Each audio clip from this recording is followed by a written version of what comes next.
Welcome to another show.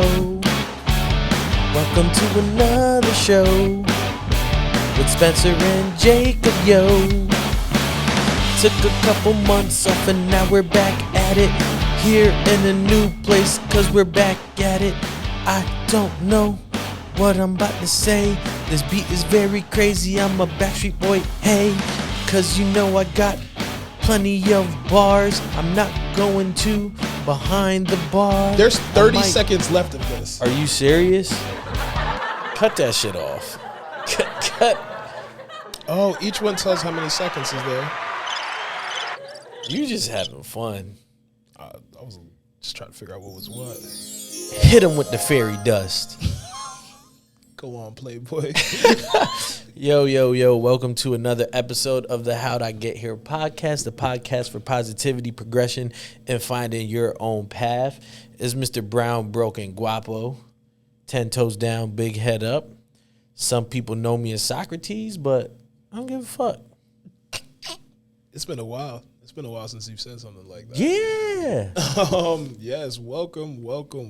It's your boy Spence, King Aquarius, wealth strategist, and I'm going to retire Mr. 20%. Woo! Yeah. What led to that? I think that was just 2022 things. Yeah, we on the bigger and better things.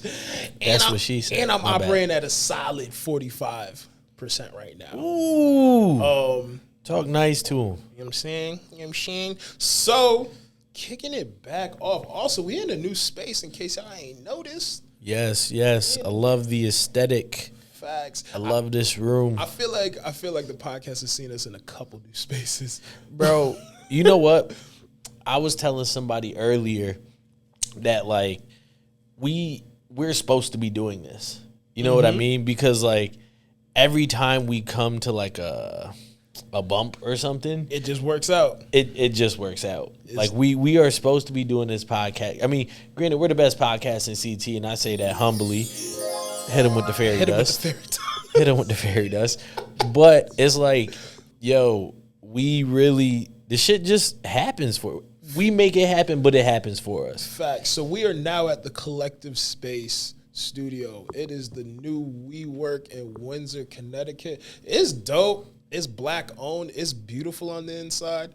There's a whole podcast studio. There's a photo and videography studio, and it's literally just a place for entrepreneurs to set up shop. It's a monthly subscription so that you have a place to work on your business if you're not trying to do it at home or you can't afford an office space. So check us out. You had that down pat. That was off the dome. You like that? Yo. Hit him with the fairy dust.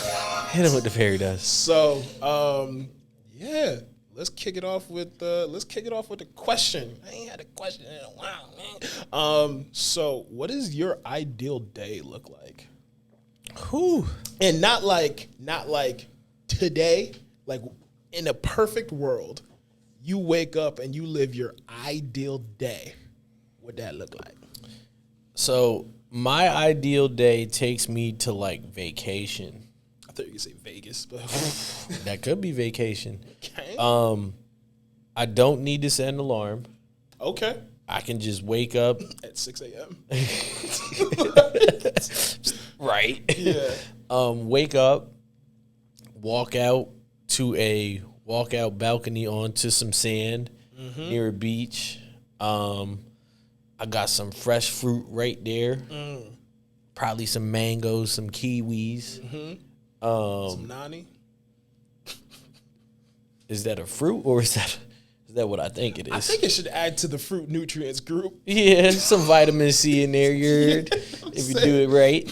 I don't know what it is about this chair that makes me want to sit with my hand like this. I don't know. I like it though. But I feel weird. And just to put this arm up, like, I'm getting comfy. We in the new spot. But yeah, I go sit on the beach, chill out next to the water for a bit, go eat because one of life's simple pleasures for me is taking a shit. Like, bro, I ain't gonna hold you. So like waking up and just taking going out to the beach and then just letting it loose. Right, first thing in the morning. I can't be the only one that just shits first thing in the morning. No, I mean I think you're like that's a proper bowel movement, right? But I wasn't expecting. So that's what I'm to be like. After going to the beach, is that top 5? Top 5, hands down, like a good shit. And then we're back, ladies and gentlemen. We are. And then that's the start of my day. Having a good meal, and then being productive. Like in my current day, I appreciate the days that I have off from my work because I get to go sit at Samia. By the way, Samia Coffee Shop. Go visit and have a good time there. Not just a coffee shop, it's a vibe. Yes. But I love when I get to go there and like either have meetings or do research or prep, like the days that I can just go. You know what I mean? So if I'm in this place that I'm imagining, maybe have a couple meetings, maybe shoot a podcast. So you're in Hartford? Not if I'm on the beach. But you're at Samia. No. Oh, a Samia-like vibe. No. What I was saying was like in my real life, I appreciate the days that I get to go to Samia and entrepreneur. You know what I mean? So now I'm in this imaginary place that I get to, maybe have a couple meetings, maybe spend time with a missus or friends or family, maybe shoot a podcast episode, do some other entrepreneurship. So that's my ideal day where I get to pour into what fulfills me. I like that. Whatever that looks like. I like that. Mine is very similar. The morning shit is like that detail. I just wasn't expecting it. I just hope that folks be like, yeah, me too, because there's no way I'm the only one that, like, bro, I like good shit. This is getting crazy. Yeah, man, different strokes for different folks. So, me is definitely in my ideal lane, world, time. Let's say I'm on vacation, right? Or it's just, is my shit going in and out? No, you sound. Oh, it feels like it's going in and out. I'm definitely waking up. I'm rolling over, and I'm putting my thing on my lady. Ooh. For sure. I definitely like the fresh fruit vibe. Probably wake up to a nice little schmovie with some kale and some vegetables.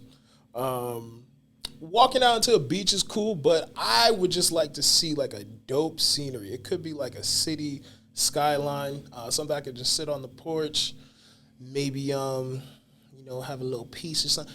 Maybe I'm in Amsterdam because I feel like Amsterdam is the type of vibe I want. Like, yeah, we should shoot an episode of Amsterdam one day. I'm with it. Because I heard you could smoke the reefers at a coffee shop. Nigga, somebody sponsor us so we could just go record shit places. I'm trying to quit my job. I need a business to come and just be like, yo, we want y'all to do this. Here, go. Because we you know how people be like, oh, I'm him? The other day I was like, oh, I'm me. And that's why you should. I don't want to be him. I want to be me. And that's why you should fuck with me. Because I'm me. Here for the he-him movement. Oh, yeah. Them too, but I'm me. That was well done. But, all right, yeah, so that definitely posting up somewhere. I want to post up somewhere with my feet up, get some work done. Because I can work over the phone, like, just post up, probably get a couple meetings in, solve some dope problems I like to solve for some ideal clients. Kick it with the fam. Definitely want to spend some time with the pick-me. Yeah, and I think just relax. Like, in the ideal world, like, my priority list is done by, like, 3 o'clock. Can I ask a question? So we both had answers that incorporated work, right? Mm-hmm. And the dream, correct me if I'm wrong, is to eventually one day not have to work or have businesses that work for themselves. That's never been my dream. Okay, so is there a life that does not include working? Like, obviously you're making money and you're comfortable and blah, blah, blah, blah. But is there a happy life that does not include a day-to-day work, or does work have to be part of your? You get what I'm trying to say? Yeah. So I relate this to like the work-life balance thing. I don't believe in work-life balance. I think it's just life, and you prioritize what is important to you. I guess for the life I want to live, I don't ever see myself stop working. I just feel like I'm going to be working more effective and efficiently. So it's like, instead of me having to, see, I don't know, maybe have 40 meetings to make $100,000, like I make $100,000 off one meeting. So to me, that's ideal. Like, my sweat equity and my intellectual capital is so robust that I can just solve problems for people that are meaningful, sustainable, and mutually beneficial because I'm going to be paid from it. And I want my kids to see that. Like, I specifically, going back to school full time in August 28th, hit it with the fairy dust. So I think, like, strategically in my 40s, I'm going to go for my PhD because I think my kids are probably going to be in, like, elementary, middle school. I don't think high school. I don't plan on shooting anyone's club up anytime soon. So, like, I want them to see that so they understand the value of a higher education. Right. Yeah, and, like, I don't ever see myself not working, so. Interesting. It's kind of just, like, what would you do if you didn't work? Travel. And then what? Because you more. know how it is, especially being American in a capitalistic society. You would travel, you would probably take a bunch of pictures, and then you'd probably be like, damn, I could probably monetize this. See, but that's not me. I went to Toronto about a month ago, and yeah, I knew I was in Toronto, but y'all didn't know what I was doing. That's a fact. Like, I'm the type to just, y'all know me, just be out, and that's, for me, that's enough. But you can do that, flick up whatever you need, any videos, come back, and then post that shit months later like it's happening in the moment. True. You know what I'm saying? And still get a bag off of it. Like, I don't know. If maybe I'm just an opportunist. Like, I think that's where you and I differ because, well, one thing, the older I get, I actually hate social media. That's a fact. Like, people's obsession, people's need, people's insecurities that are bred by social media, like, really irks me. And the way people, like, live by it. Oh, this girl is relationship goals. His body is relationship goals. Not relationship. Is body goals. This couple is like, bro, that's not real. Like, social media is not real. Right. Shorty, who was dating P. Diddy was getting urinated on. Like, you didn't know this? Yeah. Huh? What? You didn't? I don't know her name, but, like, she has a very, she's one of the city girls. She, like, has a very interesting tone of voice. I know her and Meg Thee Stallion. Was it? Carisha, please? That's her name? So, yeah, Carisha, she, like, getting urinated on. So, did y'all see the video of Cardi B hitting the bitch with the... Bruh. The thing is, somebody did a collage and shit. Her aim is on point always. Here's my thing. So, it's twofold. First of all, you can't be throwing beer on somebody. Yeah. And then they show the angle where after she threw it and I'm Cardi... sorry. I'm sorry. Nah. But two, the thing afterwards was like Cardi B allegedly hit and charged with misdemeanor. There's no alleged. We saw you throw the shit. Assault? Yeah, like... But isn't the first one an assault? Yeah, I mean, again, social media, they're celebrities. I don't pay that much attention to it, but... Listen, ain't Cardi from the Bronx? But that was the first caption. It was like, Cardi ain't moved too far to the Bronx or some shit like that. Disrespect is disrespect. And you know what I realize the older I get? Cheerios aren't good without sugar? Cheerios aren't good. But Nah, bro, you put them in the vanilla Greek yogurt, them shit slap. you know what? I'll try. You know what? Maybe Cheerios and a little parfait, but A what? a little parfait. Parfait. This nigga's at a parfait.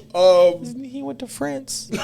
Took 2 months off and became French. But, like, the older I get, I realize different cultures handle disrespect differently. Like, Bro, it's like what 50 Cent was saying. He was like, when I got into corporate America, like these motherfuckers are so ruthless. Like if we were in the street, I would have had you killed. Like I would have whooped your ass. But like they just do shady shit to your face and you just have to take it. Right. And it's like, yeah, the older I get and the more I associate with different people and different cultures, I just realize everyone handles disrespect differently. And because I think a certain demographic handles disrespect kind of physically, is looked down upon, but I'm like, man, I ain't mad at her. Like, you think she was wrong for throwing the mic? Nah. Okay, word.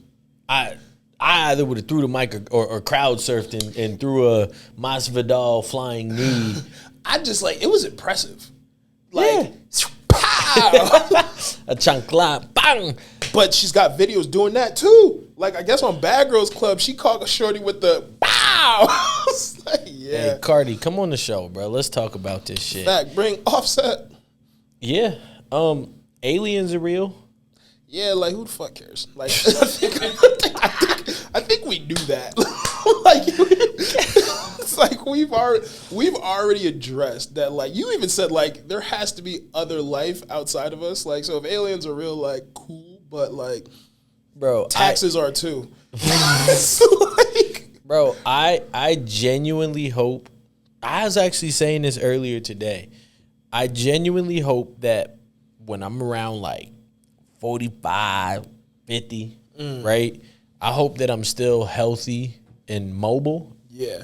I hope either aliens come or the zombie apocalypse starts. First of all, have you seen Signs with Mel Gibson? No, it's on HBO Max. It's based off of a video game. Silent Hill. The Last of Us. Have you seen that show? We had this conversation. I thought that show was extremely slow and boring. That show was dope. That show is so dope. I don't like zombie shit, but that to me was portrayed perfectly. But to be honest, if there's a zombie apocalypse, like why would I want to live the rest of my life like that? That shit would be fun. I'm done here. Like, I'm out. You just out at the beginning. You're not even giving yourself a chance. I told my boy, I said it jokingly because it's fucked up, but I'm like, yo, if I was the type to get bit, I'm still hanging out with niggas and I'm not saying shit. So like, I hope I turn while y'all sleeping and you got to deal with me. Why? Just to be petty. But was that one of those like all good jokes contain true shit? Or No. Oh. That was 100% joke. Like I would definitely, if I got bit, I would dap y'all up and I'm like, yeah. Like, but to me, I don't want to live like that. Like everything I've worked for to like live a certain life. But wouldn't there be a better, like, knowing that you helped rebuild society off of what you know and who you are? Unless, when it goes back to my initial, my joking scenario of how I want to take over the world, unless I'm the one mainly procreating with a bunch of people. You get one, you get one. You get a baby, you get a baby. Unless that's like my job, like, no, I want to, like, because they going to have me doing manual labor, nigga. Like, I don't want to do this. Unless I have to be part of the one. You could be the Rick Grimes. You could be like the head of the ship. I'm the captain of this ship. What's Rick Grimes? Oh, you didn't watch The Walking Dead. See, that was slow to me. It got drawn out, but now it's a little. I read something where, like, I was hoping it was true that, like, he wakes up and, like, this was all a dream and, like, he was in a coma, but I don't think that was the case. Yeah, that was a theory. Yeah, that would have been cool. But nah, if a zombie apocalypse or something like that happens, like, I'm be honest, I've never. Oh, this is like a tough topic. I've never had a suicidal thought in my life, but if that was to happen, like, I'm out of here. Interesting. I try to tough the shit out. For what? I genuinely think it would be fun. Like, well, first of all, which kind of zombies are we talking about? Is it the Walking Dead zombies, Dawn of the Dead zombies? Thank you. Not them. I'm talking Walking Dead zombies, I'm good. If it's a zombie where, like, I can survive with an aluminum bat. Right. Okay. Not Zombieland zombies. But it's like, I like sleeping comfortably. Like, why I gotta sleep on edge for the rest of my life now? You don't. Put some shit together. Nah, because, like, I'm always, like, I'm gonna hear a noise, I'm like, oh, shit. Like, I'm probably gonna hit someone with a bat who's, like, a civilian who had nothing to do with, like, nah, I don't want that. Fuck that. So we just been running down current events, and in preparation for this, I was thinking about Sha'Carri Richardson. So for those of you that don't know, what was this, last year that she was getting crucified? This time last year. So it was about a year ago. She got disqualified. Was it the Olympic qualifying? I should have done my research. For smoking a little reefer? Smoking a little weed. Basically, they drug tested her after. She got suspended, and the world was divided between you knew the rules, you shouldn't have done it, and it's just weed, who cares, right? So, and she's young, too. She's really, really young. Yeah, she's like 21, 22. Yeah, so she's young. She's got the rest of her future ahead of her. And now, 2023, she's undefeated in all her races. I think she's 3-0. I think that, hope no one saw that. I put 4 fingers up. I think there's been 3 or 4 races, but she's undefeated in 2023, and she just won the 100 miles in the Diamond League race, right? So she's back to killing it. Yeah. But let's be real. You think she's not smoking weed? Or do you think she's just more careful about it? And do you even think in 2023 that weed should even be in the conversation? So the last question, if it's part of the rules, then like it has to be part of the conversation. But should it be? I don't agree with it because I don't think weed does any, like, it's not an enhancing drug. But I will say, like, you know, I've definitely smoked and had some of the best workouts of my life because, like, you're just numb.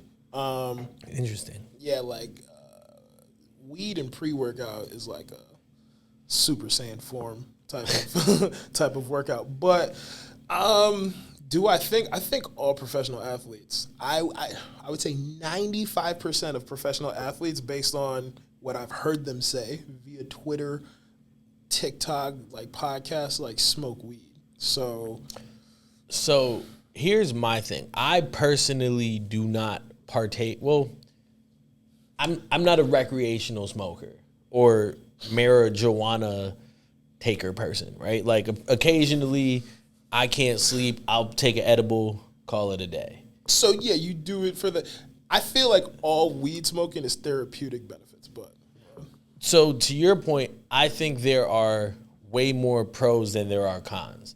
Now, on the flip side of it, there are those occasional stoners that, like, bro, what are you doing? Like, you can't even, you really can't function without it. You know what I mean? Like, you got to smoke every day. Like, and even more so, I think that weed has become too accessible. That's where I think it's wrong. I think you're wrong there. I think weed should be more accessible, especially if you can go. There's like certain places where you can go to like any gas station and get liquor.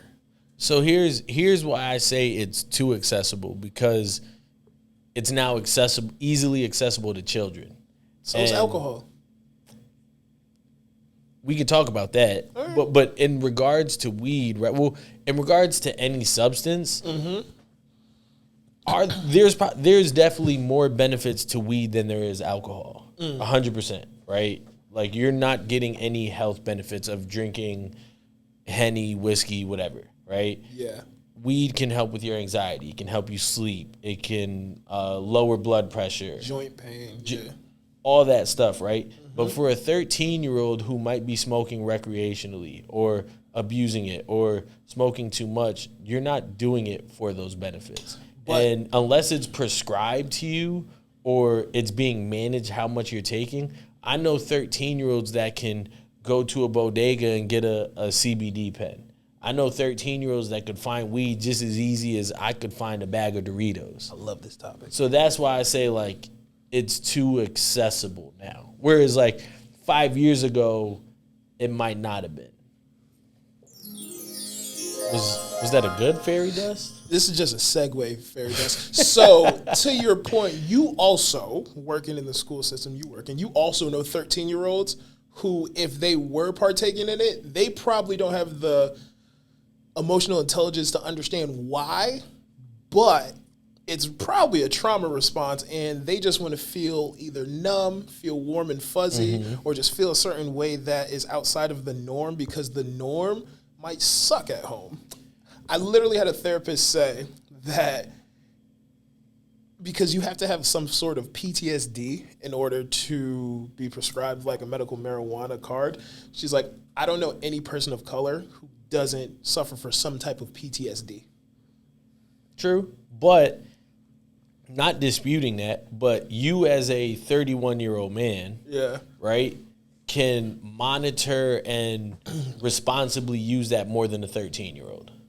Because just like you said, that 13-year-old might not have the ideal home situation. So now whether he's getting it prescribed or getting it illegally because we know it's accessible, he or she is probably abusing it. And not using it the same way as you, who is 31 and says, you know what, I'm feeling anxious, let me take 2 tokes or eat this edible, or I can't sleep, or my joints hurt, or you get what I'm saying? So, yes, but if we're being honest, any person who's partaked in any type of THC has abused it, whether they wanted to or not. You know what I'm saying? How so? Like, I took these chocolates, and now I think my roommate is a fucking gremlin. But that's not abuse. Is when you're doing it like intentionally more than once. It was abused. If you're going out to drink, that's an accident. It was abused. Abuse is abuse. If I punch you in the face, it was an accident, but you abused me. Nah, you never accidentally punch someone. That's not true. You can be flailing your arms. That's not punches. I accidentally hit you in the face. Nigga, if I punch you in the face, that means my fist was balled up, and that's not abuse. Oh, we got to talk about that on camera. Okay, that was a little drastic, but yeah, I agree with you.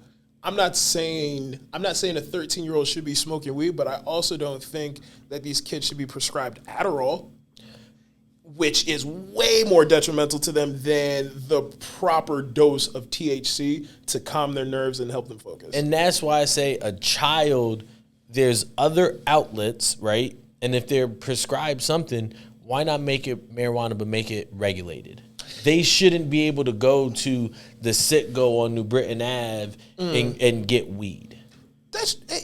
Yeah, but it's like, it's not, again, growing up in different circumstances, in the inner city, that's a little more easy to get to, but it's also the equivalent of that in Bel Air. It's also the equivalent of Carlton being able to get his hands on cocaine. Right. And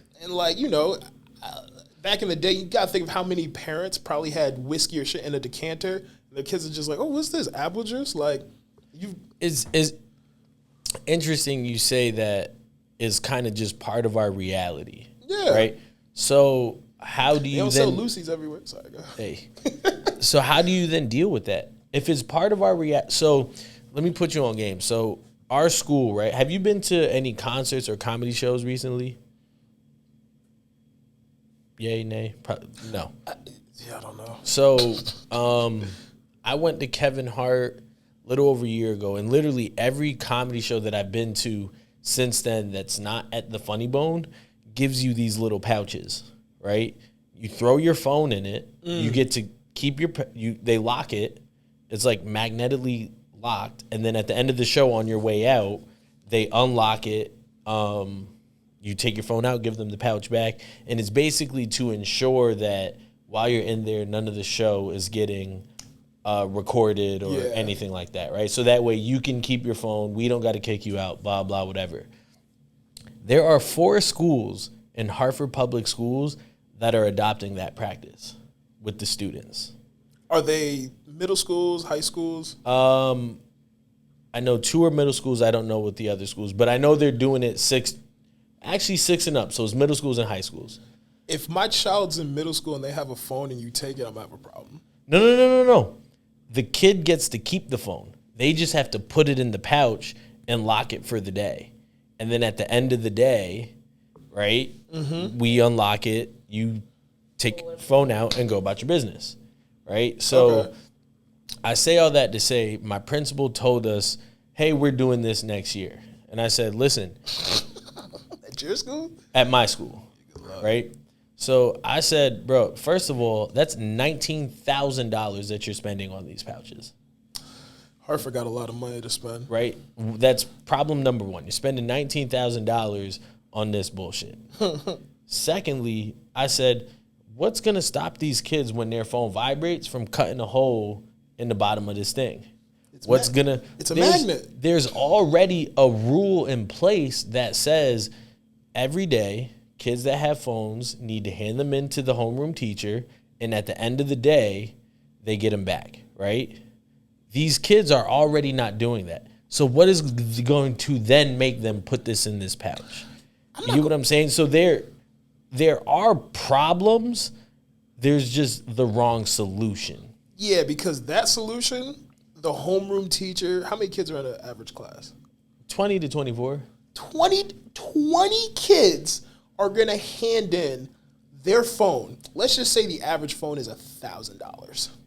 Bro, that's way too much liability for a homeroom teacher to have. Because what if something my thing is like, the world is just not okay. And especially in Connecticut, we've had like school shooters and shit like that. So, bro, I need my kid to have their phone. Okay. What does a middle school kid need to have a phone for? Emergencies. What emergency? If a shooter goes in that building and your kid calls you, what is that doing for anybody? Not even my kid calls me, hey Siri, I'm not going to say it because he'll do it. Hey Siri, call.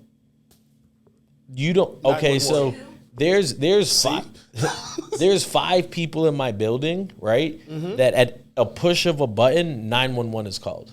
Okay. So at any point, if those people know shooters, kids shouldn't have phones for all the stuff that comes with it. I don't have any kids, so it's really tough. But I also know that a lot of it falls on the parents' responsibility. And they're not parenting them properly. But even the kids that are adults that are parenting them, right? And I get passionate about this, my bad. It's just annoying because there's like cyberbullying is a thing. I've had fourth graders talk about, oh, this person said this on Snapchat. You're in the fourth grade. Why do you have Snapchat? It's social media.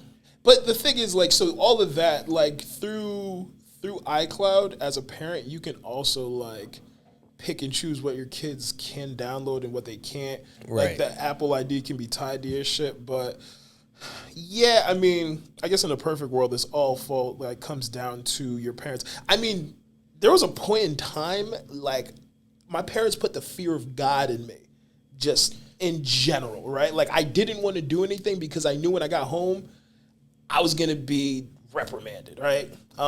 Different times, bro. Yeah, so, like, I mean, once that fear left, like, defiance went through the roof. But, right.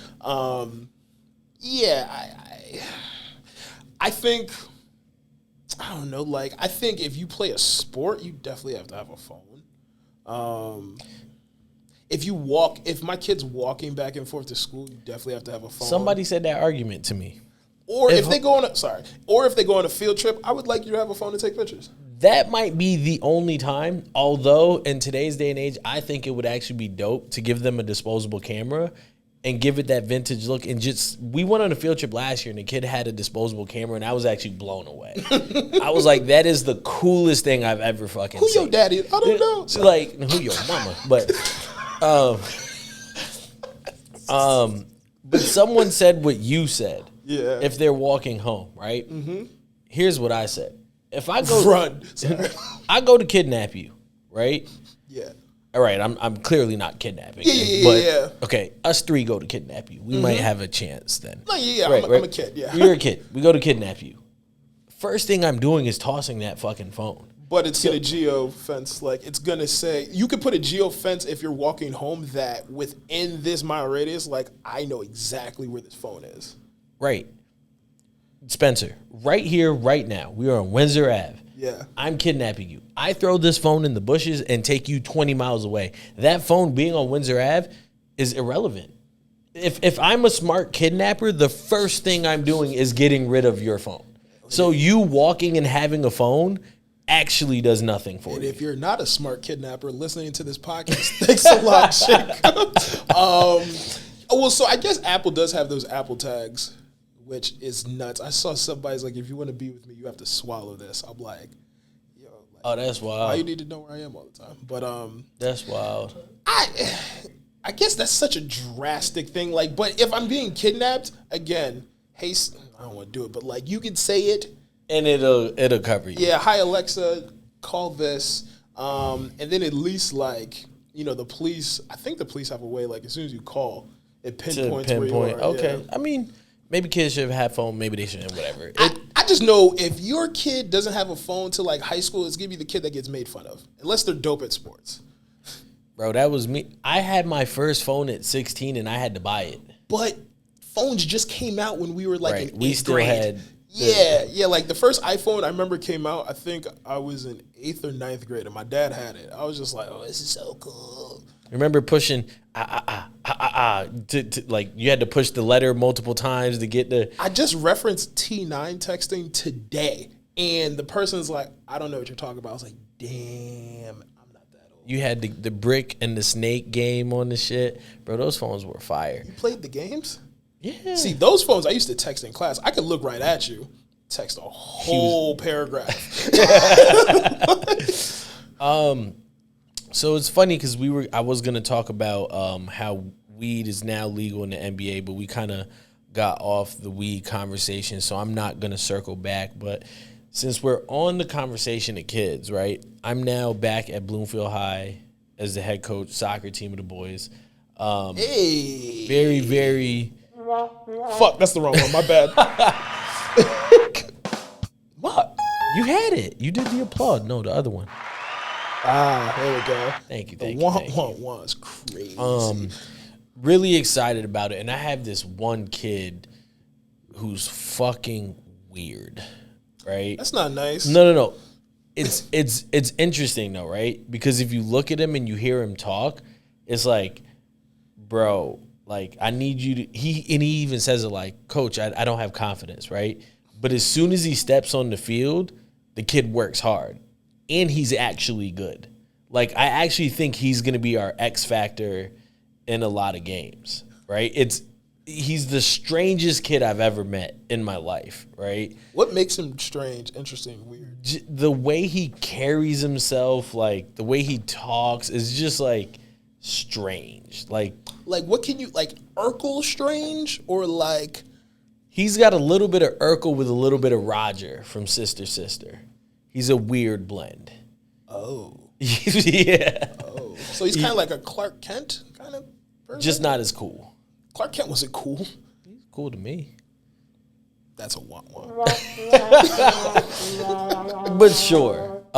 But great kid. Okay. Nonetheless. And I've only known him 3 weeks, so like I'm still getting to know my players. And you basically just said he was raised right. That's what. Fair. So the other day It's got no trauma. Sorry. Walking off the field, and he goes, Coach, what does strength mean to you? Right? Wow. And right. Exactly. You can't drop the mic on you, nah.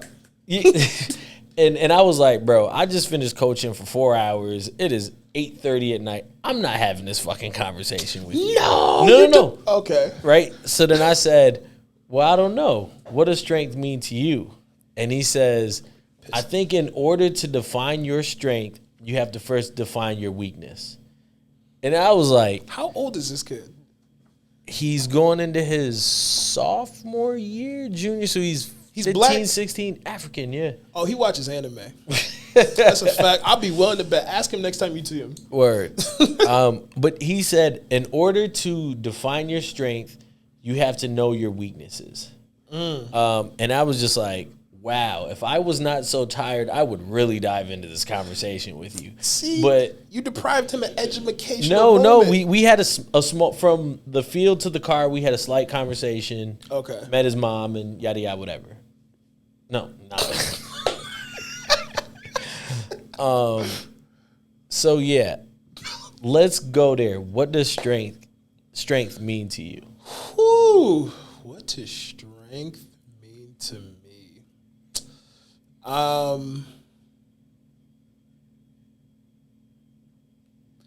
think strength means to me I guess your willingness to persevere through any obstacle, there's a word I'm looking for, I can't think of it.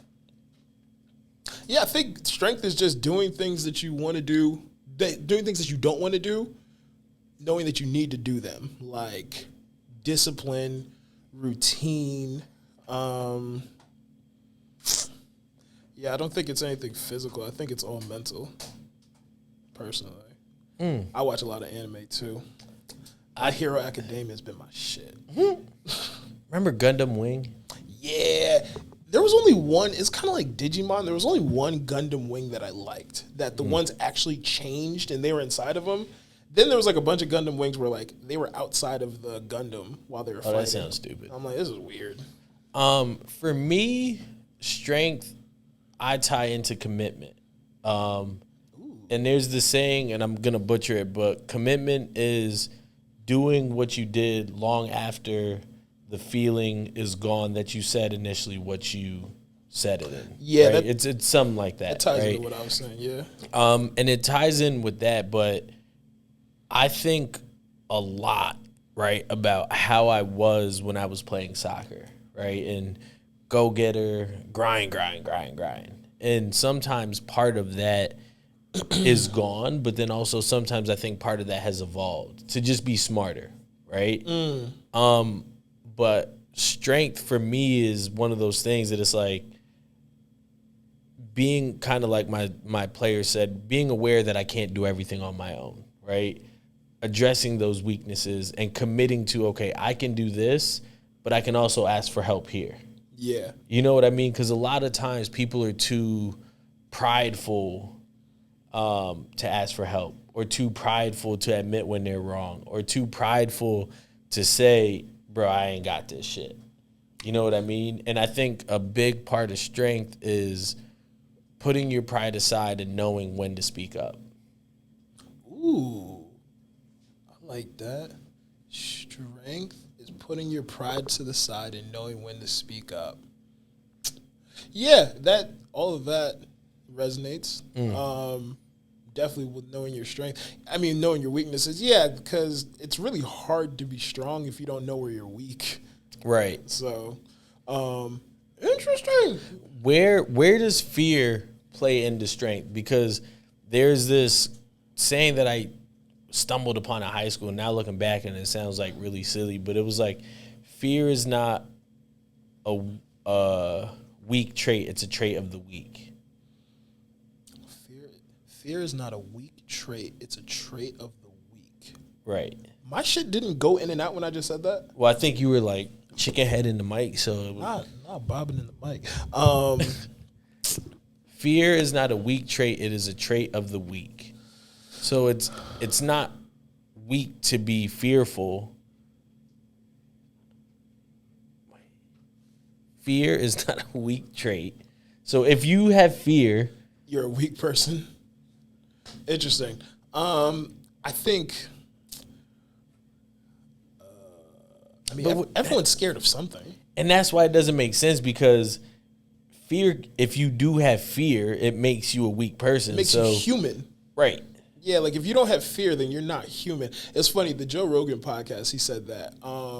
It was something like I forgot. It was like 10 specific people going to fight. No, it was 10. It was like 100 fifth graders going to fight you. Like, yo, how many fifth graders can you take out if they sent you like waves of 15? And then he said something. He's like, well, what if they had no fear? It's like, well, now you're not talking about humans. So everyone's scared of something. I think it's ignorant to say that you're a weak person if you have fear.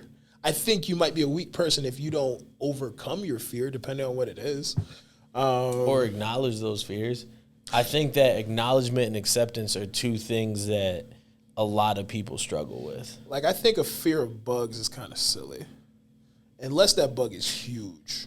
Like, because, I don't know, I have no qualms with killing them. Like, you will die. So, like, but I know a lot of people who are, like, terrified of bugs. Now, if there was, like, if there was a me-sized spider, Bro, you ever see a camel spider? No. when you get out of here, Google camel spiders. No, I don't like, bro. I remember watching Jumanji as a kid, and like I would watch the spider scene like this, and I'm like, nope, it's still going. I know it is. Harry Potter, like folks try to get me with arachnophobia one time. I'm like, nah, I don't like big spiders, but like little ones, like yeah, you getting stomped out. Interesting. A-tap stomping this bitch. That's a fact with the right ankle. Yeah, I mean, I guess what is like a fear that you have that you think you couldn't get over?